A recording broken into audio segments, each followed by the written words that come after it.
libro de los Filipenses solamente trae 4 capítulos, no trae más. Si ustedes lo escudriñan, les va a tardar mucho más tiempo. Si ustedes nada más lo leen, les va a durar 20 minutos de leerlo así, corridito, en 20 minutos. Pero para poderlo digerir y llevarlo en el corazón y ponerlo en práctica, hay que escudriñarlo, hay que echarse un clavado. Y para ello, Dios siempre me da un tema desde que paso el primer día y 30 días tengo para estudiar, analizar qué es lo que quiere Dios que les diga a ustedes por medio de mis labios. Nada más. Soy solo un conducto de lo que Dios les va a decir esta mañana a través del libro de Filipenses. Yo, Mariela, les digo que Filipenses 4:13 es uno de los versículos más conocidos. Es muy común que se utilice, por ejemplo, para alcanzar el éxito personal, por ejemplo, o para ponerlo en un cuaderno, o para ponerlo en los muros de una carnicería, por ejemplo, de una taquería, de una de vinos y licores. En todos llegan a poner ciertos eslogan, pero hay uno que a mí me estuvo llamando la atención desde antes del mes, que decía Filipenses 4:13, y cada vez que me estacionaba, curiosamente, siempre me tocaba el semáforo justo en ese lugar donde dice Filipenses 4:13. Dije, bueno, ¿por qué usan tanto, Señor, una frase que a veces posiblemente ni siquiera la conocen? ¿O cuál fue el significado de haberla escrito? Entonces, lo puse de esta manera, para no meterme en otras cosas y no salirme de lo que estamos hablando. Mucha gente cristiana o no, repiten mucho este versículo bíblico sin saber el contexto por el cual fue escrito. Todo lo puede en Cristo que me fortalece. Y muchos ciertamente lo usan como un eslogan para el éxito personal, o para alcanzar sueños, o simplemente ponerlo como portada en un cuaderno, adornar un muro comercial. Como les dije, llámese taquería, peluquería, abarrotes, etc. Y sí es cierto, es una frase poderosa, inclusive muy emblemática. Pero, ¿qué significaba realmente cuando Pablo la escribió en el libro de los Filipenses? Porque no fue un mensaje sobre éxito personal o sobre alcanzar sueños, no, nada de eso. Fue un grito de fe desde una prisión en medio de cadenas y dificultades. Vamos a ver la historia detrás de la carta de Filipenses y descubrir juntos su verdadero significado. ¿Qué más nos revela esta carta? Bueno, para entenderlo, necesitamos transportarnos al siglo I. O sea, les voy a invitar a que sueñen y que piensen en el siglo I. ¿Cómo era el siglo I? Imagínense ustedes un lugar frío y oscuro, una celda, una prisión romana. El apóstol Pablo estaba ahí escribiendo 3 cartas, con esta 4. Pero no estaba escribiendo desde la comodidad de una iglesia, no estaba escribiendo desde una oficina, sino encadenado esperando un juicio que podría llevarlo a la muerte. Pero en lugar de palabras de desesperación, su carta está llena de gozo, de esperanza y gratitud desde el primer capítulo hasta el 4º capítulo. Sigue hablando del gozo, del verdadero gozo. ¿A quién le estaba escribiendo Pablo? Ciertamente a los cristianos de Filipos, que era una ciudad en Macedonia que se convirtió en la primera comunidad cristiana en Europa.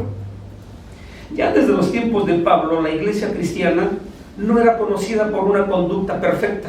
Fíjense, desde los tiempos de Pablo, la iglesia cristiana no era conocida como una iglesia perfecta, sino si uno recoge al azar algunos de los adjetivos que la gente ha usado para describir a la iglesia a través del tiempo hasta el día de hoy, la lista probablemente incluye rótulos como enjuiciadora, estrecha, dividida, hipócrita, etc. ¿Quién es el culpable de todo esto? El hombre, definitivamente.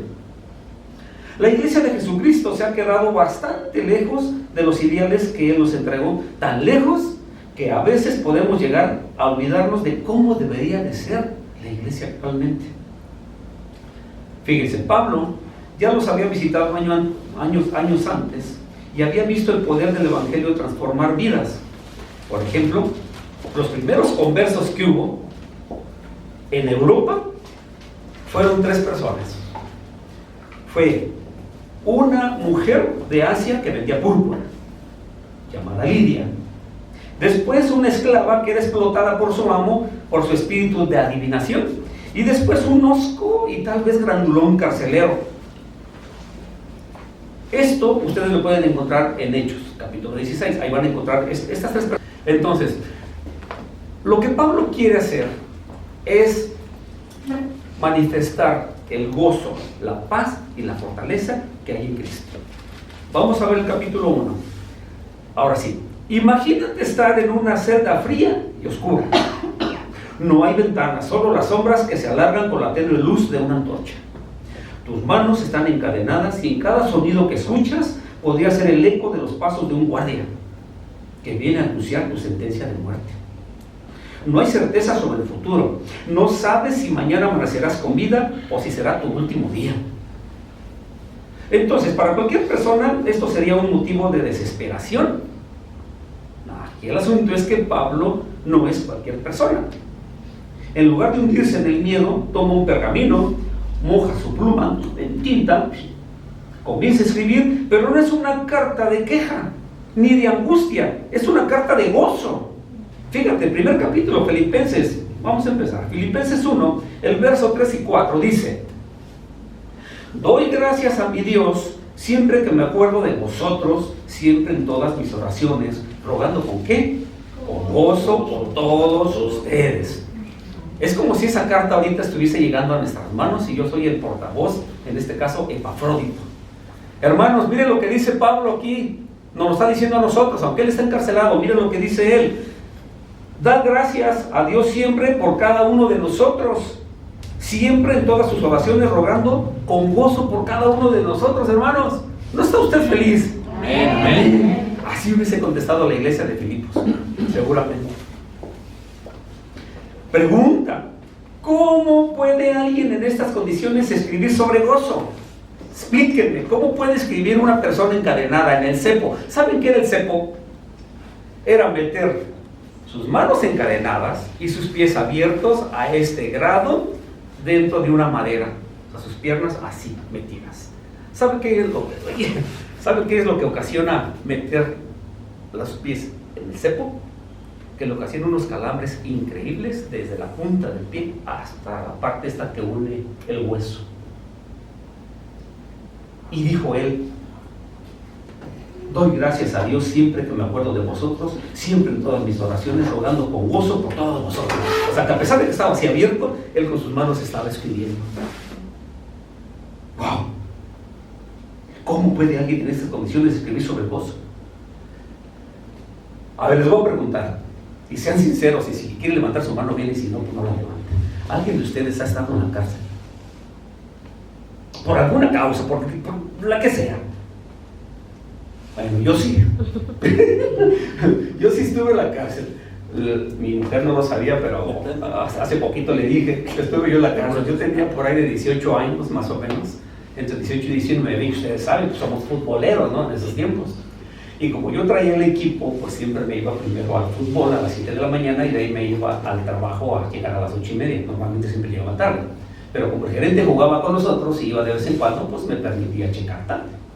Bueno, ese día tuvimos un pleito futbolero como todos, pero como a mí me reconocían que era el capitán y era el que me pagaba los arbitrajes, a mí me levantaron una demanda. Llego al trabajo a buena hora, todo después del pleito que tuvimos. Obviamente no va a dar la razón que fue lo que le hice al muchacho, pero el caso es que fui a dar a la cárcel. Me van a buscar al trabajo. Llega el judicial y me buscan y ya me ponen el dedo. ¿Quién era Fernando Peña? ¿Tú eres Fernando Peña? Sí, acompáñame por favor. Y me enseñan, ya saben, ¿no? Como les la charola, policía de la palpa. No es cierto. Pero algo así me imagino yo que iba a pasar, ¿no? Pero no, dijo: oye, quiero que me acompañes porque tienes una demanda, pero no va a pasar nada, solamente quiero que me acompañes para que tú des tu parte, porque quieres defenderte, ¿no? Hasta me dijo el señor se portó muy amable. Sí, claro que quiero defenderme. Bueno, pues vente, vámonos. Le dije al gerente que te regresaba y él dijo: ¿qué hubo? ¿Qué pasa, no? Pero pues cuando le vio el pistolón aquí al judicial, dijo: me llevaron. Entramos al lugar ese y cuando estábamos ya adentro, dice: siéntate, ahorita regreso, tengo otro asunto que hacer. Y los judiciales que estaban sentados acá haciendo trabajo de oficina, uno de ellos se levantó y dijo: a ver, ven para acá, y me agarró del brazo: dame todo lo que traes. ponlo aquí, tu cinturón, todo, agujetas, todo ahí soltar allá adentro. ¡Pum! ¿Yo qué hacía? Pues obedecí, ¿no? Y paz, y me meten a una cochina celda. Imagínense yo en la celda y yo dijera, mami, qué gozo, me acuerdo mucho de ti aquí adentro, y siempre estás en todas mis oraciones rogando por ti y por todos mis hermanos. No, yo no haría eso. En ese momento en de, tal vez, que buscas a mi mamá, a mi papá, a ver quién le viene a sacar de aquí, ¿no? Pero no estoy con gozo dentro de ese lugar. Entonces, cuando esto sucede, fue por unos 5 o 10 minutos que se me hicieron una eternidad de estar allá adentro, que pues, digo, sí era culpable, ¿no? Pero no era para que me encerraran. Cuando llegó el judicial, le dijo, hey, ¿dónde está el muchacho? Pues está allá adentro. ¿Y por qué lo metieron ahí? Sáquenlo. Si él más viene a hacer una declaración. Pues no nos dijiste. Ya saben cómo hablan ellos. Ya veo yo el Tehuacán que viene a hacer hablar afuera, ¿no? Cosas de esas cosas en la Ciudad de México, ¿no?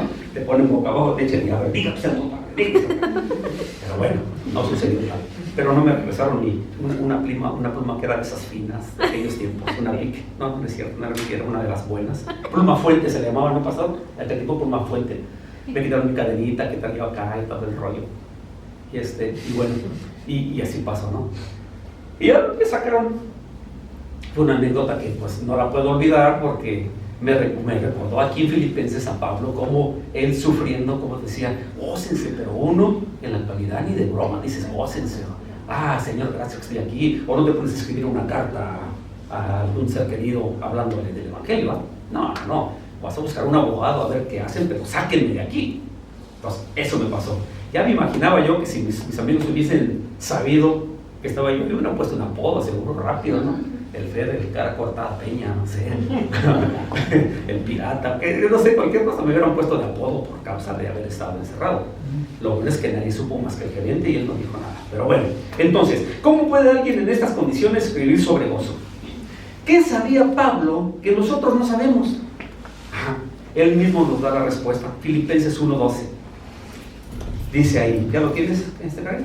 Ok, Filipenses 1:12 dice, miren, quiero que sepáis, hermanos, que las cosas que me han sucedido han redundado más bien para el progreso del evangelio. Te lo explico. Para Pablo su prisión no era un castigo, sino una oportunidad. O sea, él no veía su sufrimiento como el final, sino como un puente para algo más grande. Pablo aquí nos está recordando que las cadenas en sus manos no podían encadenar el mensaje de Cristo. Al contrario, su encarcelamiento permitió que el evangelio llegara a personas que de otra forma jamás habrían escuchado. Por ejemplo, los soldados romanos que lo estaban custodiando, los funcionarios del palacio, incluso los mismos presos. Todos escucharon de Jesús porque Pablo estaba ahí. Miren, hay un testimonio muy agradable y muy fuerte a la vez que me encantó desde que lo vi. En Irán hay muchas iglesias secretas, hay iglesias ocultas en casas. Y una congregación conocida, en una congregación conocida desapareció el pastor. No sabían en dónde estaba. Y resulta que no apareció por ningún lado. No había noticias de él. Pero después de 4 semanas, la esposa, pues obviamente ya lo daba por muerto. Imagínense, en Irán, pues, allá los matan sin pensarla tanto, ¿no? Bueno, pues suena el teléfono de su esposa y desde una prisión le marca a su esposo, el pastor, y le dice, mi amor, solo tengo 1 minuto para hablar, escúchame, por favor. ¿En dónde estás? Pregunta la esposa sollozando y los hijos escuchando que, pues, con quién estaba hablando. Como es de saberse, la iglesia estaba orando e intercediendo por el pastor. Solo tengo 1 minuto para hablar, así que escúchame, mi amor, escúchame. Estoy en tal lugar y me han hecho esto y esto y esto, pero te quiero pedir una cosa, corazón. Desde que yo llegué acá, 4 policías se convirtieron, varios presos. Por favor, oren por mí para que yo no salga de acá. Imagínense los signos de interrogación de la esposa. ¿Cómo que no salgas de acá? Dios me libre, digo, espérame, mi amor, déjate explico. Yo quiero que al menos el Señor me deje 1 año. Lo necesito para poder disipularlos. Amor, ¿estás de acuerdo conmigo? Y puedo estar aquí por lo menos 1 año más.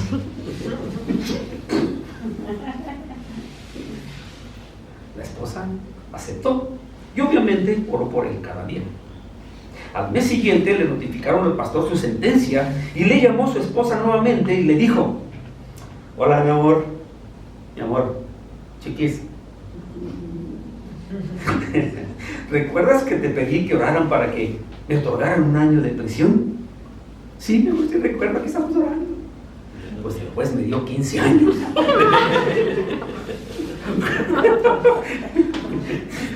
Después de unos segundos de silencio dijo: vamos a tener mucho fruto en esta cárcel. Así que no oren para que yo sea libre, oren para que Dios los haga libres a ellos. ¡Ay, cosa tremenda! A ver, mujeres, ¿quién se atrevería a orar para que su marido se quede 1 año más y le den 15 años? ¿Sí? ¿No? Si 1 año es suficiente, imagínense ahora 15 años. Pero dijo él con esa fortaleza que Dios le daba: bueno, pues entonces ya no oren para que ellos sean libres, sino que los que están dentro de la cárcel sean libres. Eso le pasó a Pablo exactamente. Por eso él decía: gócense del Señor. Otra vez les digo, gócense, les decía. Wow.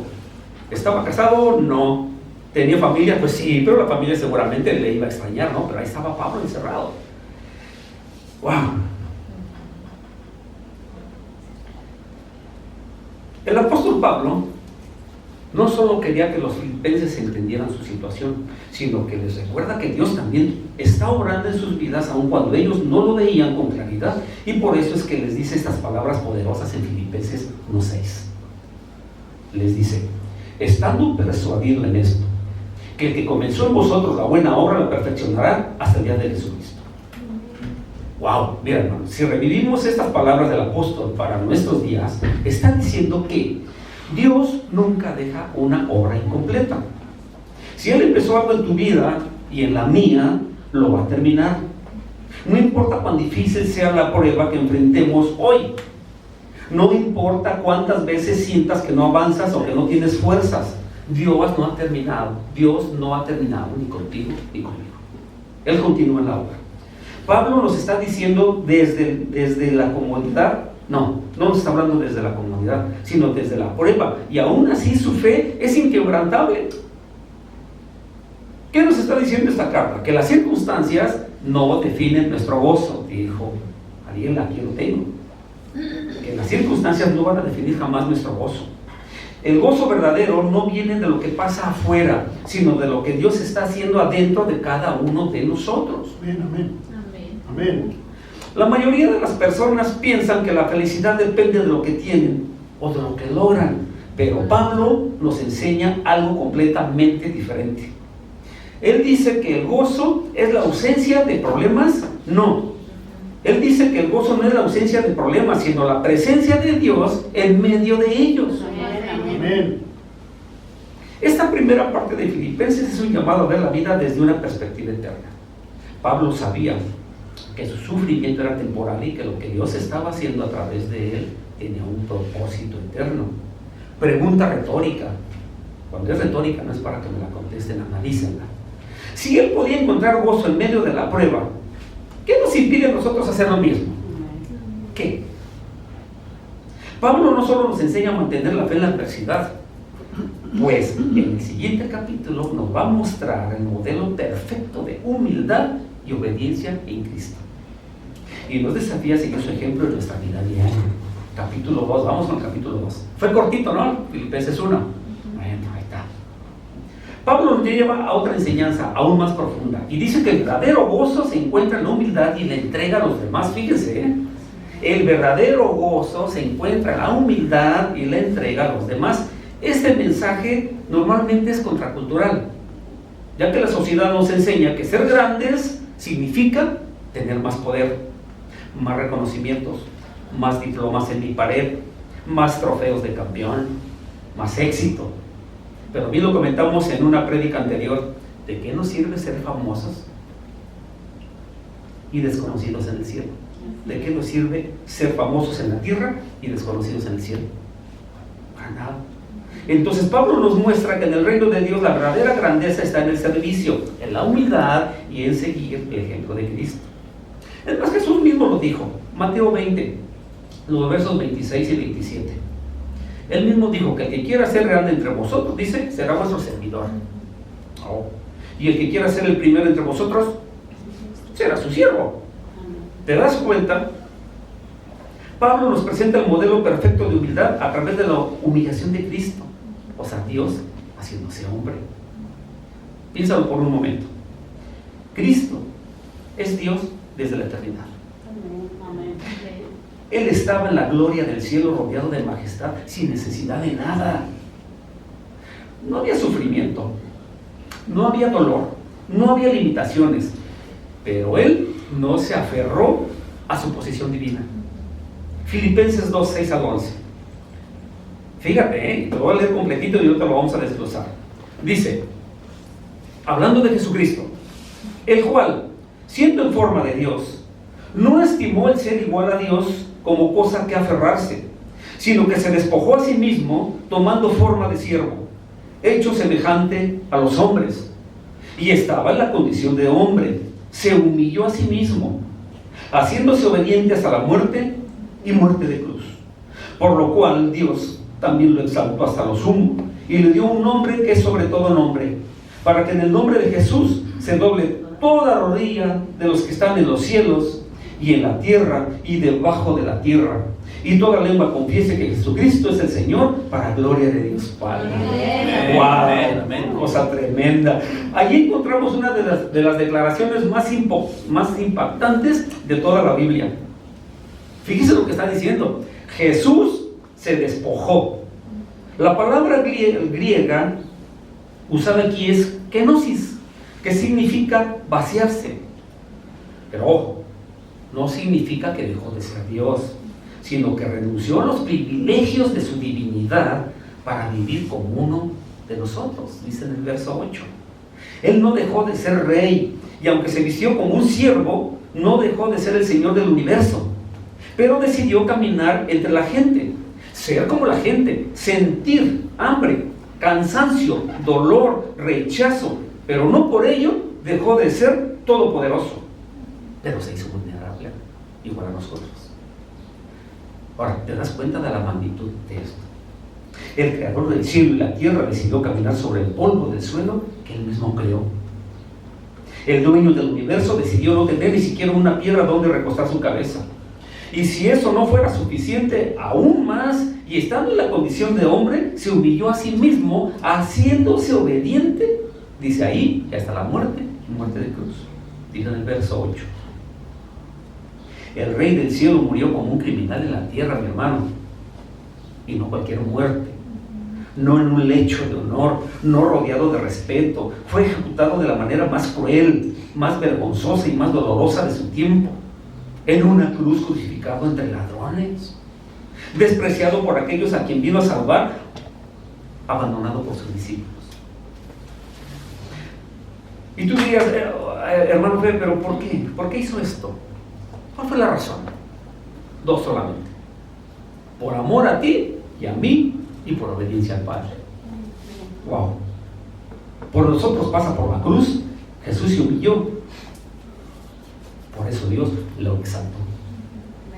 Por lo cual también dice Filipenses 2, 9 y 10, dice: por lo cual también Dios le exaltó hasta lo sumo y le dio un nombre que es sobre todo nombre, para que el nombre de Jesús se doble toda rodilla de los que están en los cielos y en la tierra y debajo de la tierra. O sea, Pablo nos está diciendo algo poderoso: la gloria venidera no se alcanza buscando el poder, sino rindiéndose ante Dios. La grandeza no está en subir, sino en bajar. No está en dominar, sino en servir. Jesús nos muestra el camino humillándose primero, la exaltación después. Ahora Pablo nos confronta con una pregunta. Si Cristo, Dios, se humilló, ¿qué nos hace pensar que nosotros no debemos hacerlo? Pablo nos llama a reflejar ese mismo carácter en nuestra vida diaria, mi hermano. Filipenses 2:3 dice: nada hagáis por contienda o por vanagloria, antes bien con humildad, estimando cada uno a los demás como superior a sí mismo. ¿Qué está diciendo esto? Déjate lo explico. En nuestra naturaleza Algunas personas buscamos reconocimientos, queremos ser valorados, por supuesto. Nos gusta que nos admiren, sí, que nos aplaudan, sí, que nos den un lugar especial, también. Pero Pablo dice, no busques exaltarte, no te creas más que los demás. En lugar de eso, aprende a poner a los otros primero. Ahora, esto va en contra de todo lo que el mundo nos dice, porque el mundo nos enseña a luchar por ser los primeros, a defender nuestros intereses, a preocuparnos solo por nosotros mismos. Pero Pablo nos dice, si realmente sigues a Cristo, tu vida debe reflejar su humildad. Jesús no vino para ser servido, mis hermanos, sino para servir. No vino a exigir, sino a entregar. ¿Cómo lo vemos en los pasajes bíblicos? Bueno, primeramente lavó los pies de los discípulos, ¿cierto o no? Él abrazó a los rechazados, ¿cierto o no? Él se detuvo por los enfermos. Él renunció a su trono para morir por aquellos que ni siquiera lo reconocían como rey. Si Él hizo esto, ¿cómo podemos vivir una vida centrada en nosotros mismos? Entonces, si queremos parecernos a Cristo, debemos aprender a servir, definitivamente. Si queremos encontrar gozo verdadero, debemos aprender a entregarnos, porque en el reino de Dios el gozo no se encuentra en recibir, sino en dar. Hechos 20:35, miren lo que dice. En todo os he enseñado que, trabajando así, se debe ayudar a los necesitados y recordar las palabras del Señor que dijo, más bienaventurado es dar que recibir. Entonces acuérdese, el gozo no se encuentra en recibir, sino en dar. Ahí está. Capítulo 3 de Filipenses. Capítulo 3, un desafío más. ¿Cómo vivir con un propósito eterno? ¿Qué es lo más valioso en la vida? Dice él en el capítulo 3. Este capítulo nos enseñará que nada en este mundo es más valioso que conocer a Cristo, y todo lo demás es basura en comparación con la gloria de su presencia. Nos llevará a una reflexión aún más profunda. ¿Qué es lo más valioso de la vida? Si yo te preguntara, Johnny, ¿qué es lo más valioso para ti en la vida? Mi familia. Amor, ¿cómo puedes vivir una vida con propósito? Ceci, ¿qué es lo más valioso en la vida para ti? Esas serían las preguntas capciosas que Pablo hace en el capítulo 3. 2. ¿Cómo vivir un propósito eterno? ¿Y qué es lo más valioso en la vida? Para muchas personas, el éxito se mide por lo que posee, como les dije, por sus logros, por su reputación. Pero Pablo nos dice que hay algo infinitamente más valioso que todo lo que este mundo nos puede ofrecer. Por ejemplo, fíjense, antes de conocer a Cristo, Pablo tenía todo lo que un judío podía desear. Pablo. Filipenses 3, 4 a 6. Vamos a ver el currículum de Pablo primeramente, para que podamos entender lo que él decía. Cómo poder vivir con un propósito eterno y qué es lo más valioso de la vida. Miren lo que dice aquí. Dice que tenía linaje, prestigio, educación, poder, humanamente lo tenía todo. Dice Filipenses, aunque yo tengo también de qué confiar en la carne, si alguno piensa que tiene de qué confiar en la carne, ¿qué dice él? Yo más. Y miren, ahí les va mi currículum, dice Pablo. Circuncidado al 8º día, como dice la ley, del linaje de Israel, de la tribu de Benjamín, hebreo de hebreos, en cuanto a la ley, fariseo, en cuanto a celo, perseguidor de la iglesia, y en cuanto a la justicia que es en la ley, irreprensible. Wow, ¿quién pudiera decir hoy una palabra como esa? Discúlpeme, pero Mariela es irreprensible. No, al pastor no lo comparen con nadie, es irreprensible. ¿Alguien de nosotros nos podríamos jactar de decir, soy irreprensible? Nadie me puede reprender, me puede decir, soy pecador, todo blasfemo. No, ¿qué pasó? Soy un arma de Dios. ¿Verdad que no lo hay? No. Pues Pablo lo dijo, pues Pablo sí cumplió con todos los requisitos. Aquí está su currículum, mi hermano. Aquí lo dice claramente él. Cosa tremenda. Pero al final de su vida, fíjense, y mirando él hacia atrás, hace una declaración impactante. 3:7. Pero cuantas cosas eran para mi ganancia, o sea, todo su currículum, las he estimado como pérdida por amor de Cristo. ¡Wow! Aquí Pablo está diciendo que todo lo que él consideraba importante antes de conocer a Jesús, ahora lo ve como nada, como nada. Pero no solo dice que lo ve como pérdida, sino que va aún más lejos. Mire el 8. Y ciertamente aún estimo todas las cosas como pérdida por la excelencia del conocimiento de Cristo Jesús, mi Señor, dice, por amor del cual lo he perdido todo y lo tengo por basura, por amor a Cristo. Este es un momento clave en la carta. Pablo no está diciendo que las posesiones, los títulos o los logros sean malos en sí mismos, pero sí nos está enseñando que comparados con Cristo no valen absolutamente nada, mis hermanos, nuestros diplomas, nuestros trofeos, haber sido campeón en la liga, nada. Ser maestro de la ley, no. Dice él, yo todo lo desecho, lo tengo por basura. Cosa tremenda. La palabra que usa aquí él para basura en griego se llama escobalón, que literalmente significa desecho, desperdicio, algo sin valor. O sea, Pablo nos está diciendo que nada en este punto puede compararse con el privilegio de conocer a Cristo.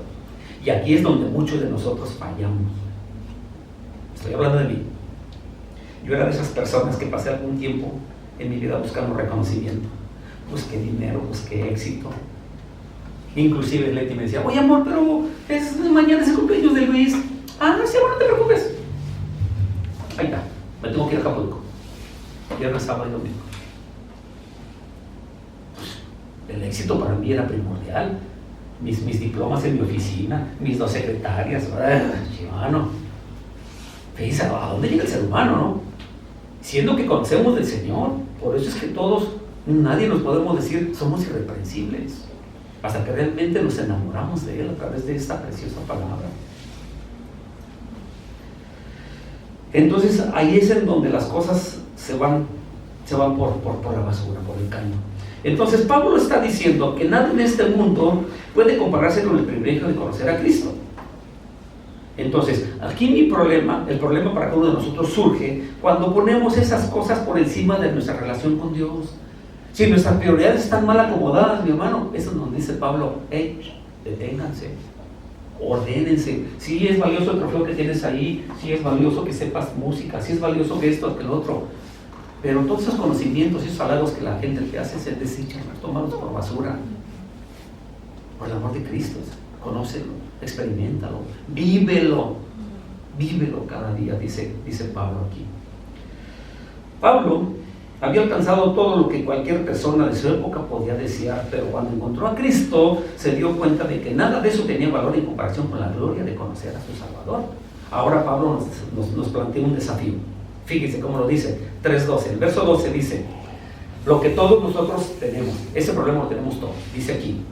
No que lo haya alcanzado ya, ni que ya sea perfecto, sino que prosigo por ver si logro hacer aquello para lo cual fui también nacido por Cristo Jesús. Dice el verso 12. Te explico. Pablo nos está diciendo que el camino de la fe no es algo que se alcance de una sola vez. No, es una carrera. Es una jornada, es un proceso continuo, y aquí introduce una de las declaraciones más poderosas de toda la carta.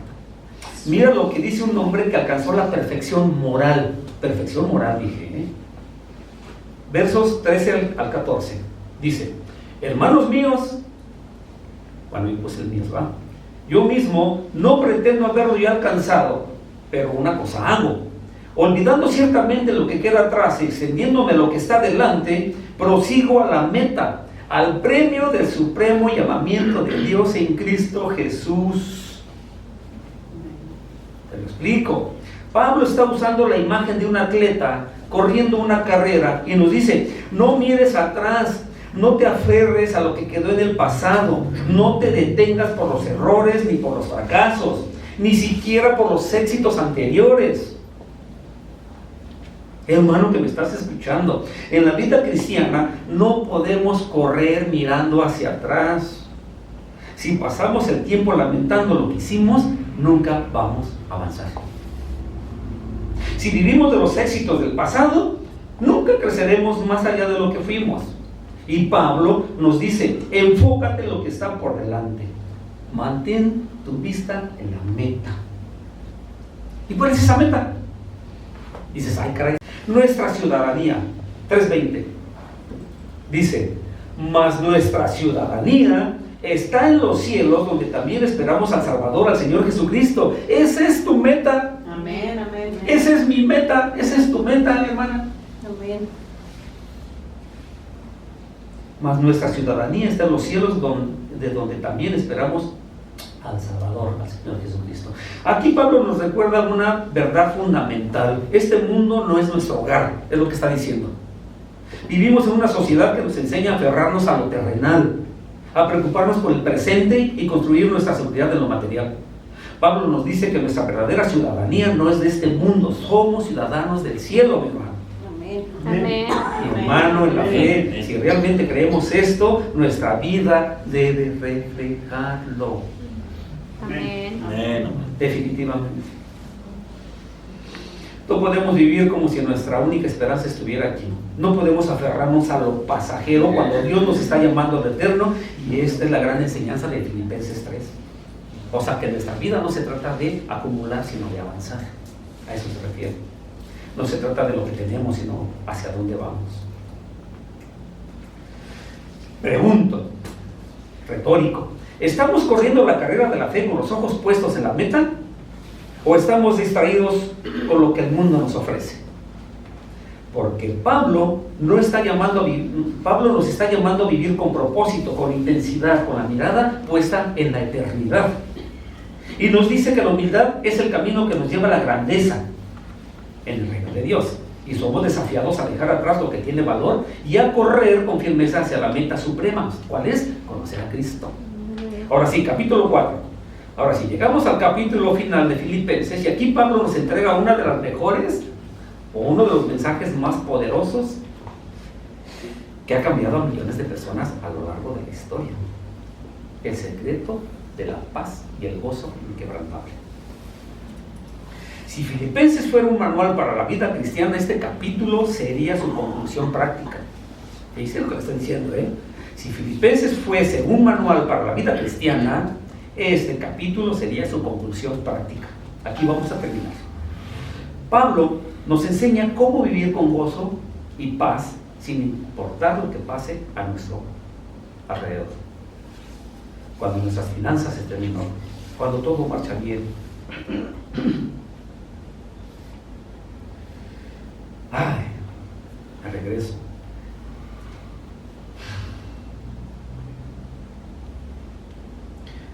Filipenses 4:4. Miren, dice: regocijaos en el Señor. Otra vez os digo, regocijaos. ¿Se acuerdan que empezamos el capítulo 1 con dice, otra vez os digo? Dice, gócense. No se preocupen por las tribulaciones, preocupense por las suyas y gócense delante de ellos. Ahora aquí dice, regocijaos. O dice, regocijaos en el Señor siempre. Otra vez os digo, regocijaos. Filipenses 4:4. Esto nos desafía profundamente, mi hermano. Es fácil tener gozo, definitivamente, cuando las cosas van bien, cuando tenemos salud, cuando nuestras finanzas están en orden, cuando todo marcha como esperamos. Pero el apóstol Pablo no dice, regocíjense cuando las cosas les sean favorables. No dice eso. Dice, regocíjense en el Señor siempre. A ver, mi hermano, ¿qué es siempre? En la abundancia y en la escasez, en las buenas y en las malas, ¿qué más? En la prueba. En la prueba, en la salud y en la enfermedad, ¿qué más? Dijo Pablo, en la libertad y en la prisión. Oh, wow. Entonces no olvidemos que estas palabras no fueron escritas desde la comodidad de su casa, ¿no? Sino desde una celda romana. O sea que Pablo no estaba disfrutando de una vida fácil cuando escribió esta carta, estaba encadenado. Entonces, ¿cómo es posible tener gozo en cualquier circunstancia? Bueno, la respuesta está en encontrar nuestra alegría en Cristo, definitivamente, y no en las circunstancias. Porque las cosas materiales pueden cambiar, mi hermano. Las personas pueden fallarnos. La vida puede volverse incierta, pero Dios no cambia. Si nuestro gozo está en Él, nunca podremos perder ese gozo, definitivamente. Pero el gozo no es lo único que Pablo nos enseña aquí, nos da una promesa aún más poderosa. Y dice en el verso 6 y 7, dice, por nada estéis afanosos. Johnny, por nada te afanes. Ceci, por nada te afanes. Mi amor, por nada te afanes. Por nada estéis afanosos, sino sean conocidas vuestras peticiones delante de Dios en toda oración y ruego, con acción de gracias. Y la paz de quien, de Dios, que sobrepasa todo entendimiento, guardará vuestros corazones y vuestros pensamientos en Cristo Jesús. Este versículo nos da una solución práctica para la ansiedad. ¿Habemos algunos ansiosos aquí? No sé. Pablo nos dice que cuando la preocupación toque nuestra puerta debemos hacer solamente 3 cosas. 1, la oración en lugar de preocupación, o sea, llevar nuestras cargas a Dios. 2, rogar, ser sincero y derramar nuestro corazón delante de Él y dar gracias aún antes de ver la respuesta. Y 3, rogar, ser sinceros y derramar nuestro corazón delante de Él y dar gracias aún antes de ver la respuesta. Les dije, no, la 3 es confiar en que Dios tiene el control, y cuando hacemos esto, la paz de Dios nos guarda. O sea, solo piensa un momento, no es la ausencia de problemas lo que nos da la paz, sino la confianza en aquel que tiene el control. Amén. Así de sencillo, dice mi hermano. El mundo nos dice que la paz viene cuando tenemos seguridad financiera, salud y éxito, pero Pablo nos dice que la paz verdadera es sobrenatural. No depende de lo que vemos, sino de que en quién confiamos. Y aquí es donde Pablo nos da la clave práctica para mantener nuestra mente en paz. Filipenses 4:8 dice: por lo demás, hermanos, todo lo que es verdadero, todo lo que es honesto, todo lo justo, todo lo puro, todo lo amable, todo lo que es de buen nombre, si hay virtud alguna, si algo digno de alabanza, en esto pensad. Amén. Te lo explico. Lo que alimentamos en nuestra mente afecta nuestra paz. Si llenamos nuestra mente de temor, de dudas, de preocupaciones, nuestra paz se debilita, definitivamente. Pero si meditamos en lo que es verdadero, en lo que edifica, en lo que lo glorifica a Dios, nuestra paz se fortalece. ¿Sí? Y ahora llegamos al versículo más conocido de todos, Filipenses. Todo lo puedo en Cristo que me fortalece. ¿Ah? Filipenses 4:13. Vamos a ver. Este es uno de los versículos más citados en la Biblia, pero también es uno de los más mal interpretados. Muchas personas lo usan como un lema para el éxito personal, para alcanzar metas, para lograr cosas grandes en la vida, pero el contexto nos muestra que Pablo no estaba hablando de triunfos personales, estaba hablando de contentamiento. Filipenses 4, del 12 al 13, fíjate, vamos a verlo tal cual. Dice él: sé vivir humildemente y sé tener abundancia. En todo y por todo estoy enseñado, así para estar saciado como para tener hambre, así para tener abundancia como para padecer necesidad. Todo lo puedo en Cristo que me fortalece. Amén. Oh, fíjate, ahora te lo explico. Pablo no está diciendo que él ha aprendido a estar en paz en cualquier circunstancia. Nos está diciendo que él ha aprendido a estar en paz en cualquier circunstancia, cuando tiene mucho y cuando no tiene nada. ¿Has pasado por ahí? Sí, cómo no. Cuando eres libre y cuando estás en prisión, sí, cómo no. Sí, me acuerdo. Cuando estás rodeado de amigos y cuando estás solo, sí, cómo no. ¿Por qué? Porque su fortaleza no venía de las circunstancias, sino de Cristo. Así tiene que ser nuestra vida, ¿verdad? Todo el tiempo, porque no siempre estamos arriba, a veces estamos abajo. A veces el amigo está con nosotros y a veces se va. ¿Cierto o no? Cierto. El versículo, el 13,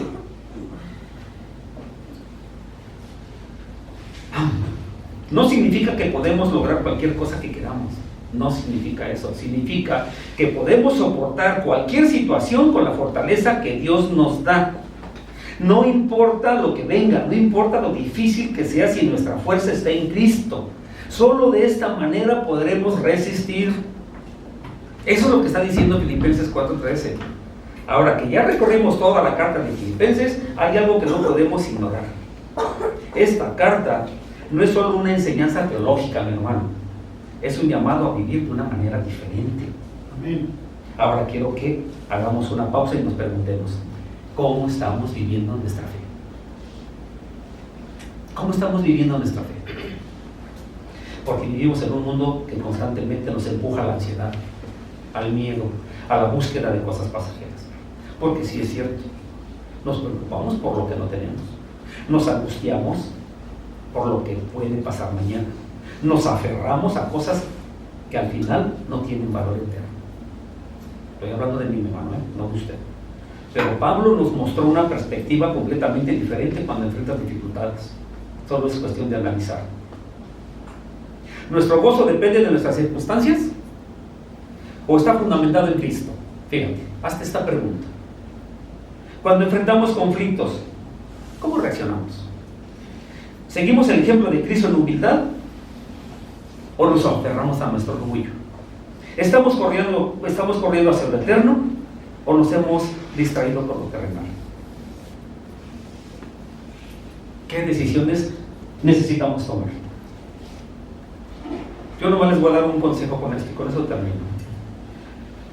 No permitamos que este mensaje sea solo de conocimiento, más bien que transforme nuestra vida, porque el gozo y la paz y la fortaleza que Pablo experimentó en Filipenses también está disponible para ti y para mí. Amén. Amén. Definitivamente. Amén. Así que, si tú quieres fortalecer tu fe y quieres realmente que Dios obre en nuestras vidas, tienes que hacerte estas preguntas una y otra vez. Así que yo te voy a pedir que me acompañes y te pongas de pie. Si quieres compartir conmigo la oración que voy a hacer y quieres repetirla en tu corazón, puedes hacerlo. Y si quieres hacerla en voz alta, puedes hacerlo.